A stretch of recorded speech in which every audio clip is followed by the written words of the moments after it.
Hey friends, today I am going to discuss about marriage word. अगर आपने हमारे channel को अभी तक सब्सक्राइब नहीं किया तो सब्सक्राइब जरूर कर ले और पास ही के बेल आइकन को जरूर प्रेस कर ले। आज का जो सेशन बहुत ही आपके लिए इंटरेस्टिंग रहेगा। अपने दोस्तों को ज़्यादा से ज़्यादा शेयर करें, वो भी जाने, ठीक है, इसके बारे में। देखिए फ्रेंड्स, दूल्हे को इंग्लिश में क्या कहते हैं?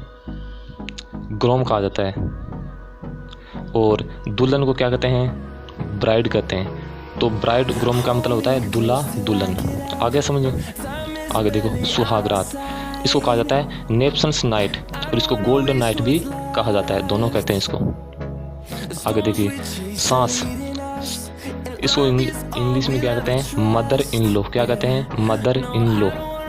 आगे देखिए, ससुर को इंग्लिश में कहते हैं फादर इन लॉ। क्या कहते हैं? Father in law. आगे आता है सिंदूर।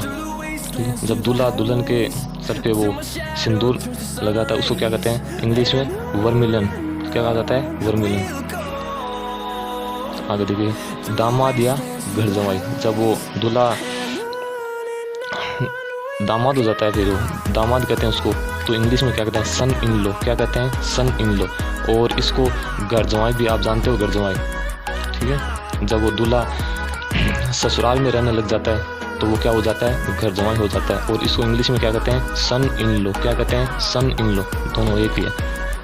देखिए, जीजा, साली, देवर, साडू, नंदोई, इन सभी को एक ही नाम है इनका इंग्लिश में, ब्रोदर इन लॉ। क्या होता है? Brother in law.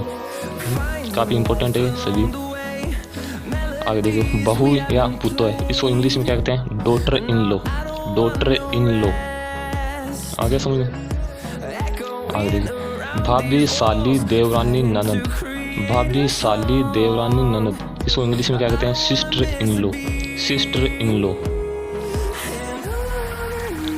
आगे देखिए, भाभी, साली, देवरानी, ननद, इसको क्या कहते हैं? Sister in law. ये तो हो गया।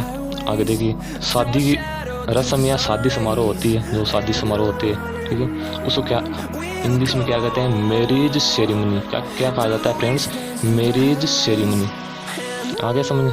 आगे देखिए, मंडप या पंडाल, तो जहाँ पर दूल्हा दुल्हन की जहाँ पर शादी होती है उसको तो मंडप कहा जाता है। और पंडाल, जहाँ पर मान लो जो दावत होती है वहाँ पर, उसको कहा जाता है पंडाल। उसको क्या कहा जाता है? Marriage stall. Marriage stall. देखिए, ससुराल को इंग्लिश में क्या कहते हैं? बहुत इंपॉर्टेंट है, इन लॉ हाउस। क्या कहा जाता है? In law house.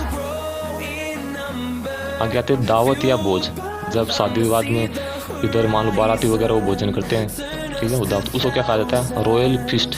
Royal feast. देखिए, सबसे इम्पोर्टेंट है बाराती। तो हम बारात लेके जाते हैं तो बाराती होते हैं जो डांस वगैरह करते हैं, उनको इंग्लिश में क्या कहते हैं? Wedding guest. क्या कहते हैं? Wedding guest. आगे देखिए, बारात को आपने कभी नहीं सुना होगा मुझे लगता है इंग्लिश में, तो बारात को इंग्लिश में कहते हैं wedding procession. Wedding procession.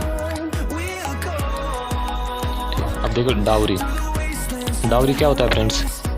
Dowry को हिंदी में कहा जाता है दहेज, जो आजकल हमारे समाज में अब तो कम हो गई है, लेकिन फिर भी अभी भी दहेज है। कभी वो इतना सोना दे रहा है, कभी वो गाड़ी दे रहा है, लेकिन ये समाज के लिए बहुत ही खतरनाक चीज़ है। तो कभी भी ना तो दहेज दे और ना ही ले, ऐसा होना चाहिए वैसे, ठीक है। तो डावरी होता है दहेज। आगे देखिए, फ्लावर गर्ल यानी क्या होता है? जो दुल्हन के साथ जो हमेशा रहती है, जब वो स्टेज पे बुलाती है,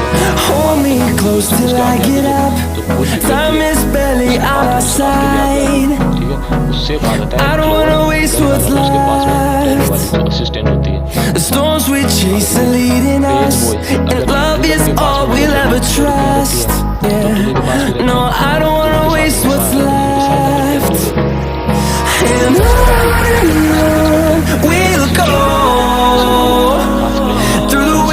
Through the highways, till my shadow turns to sun rays, and on we'll go,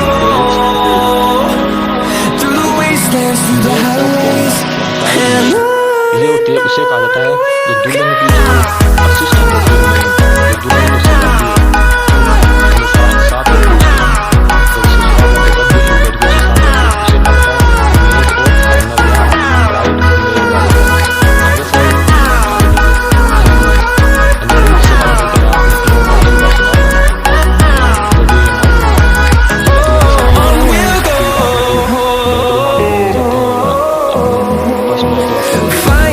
life alone.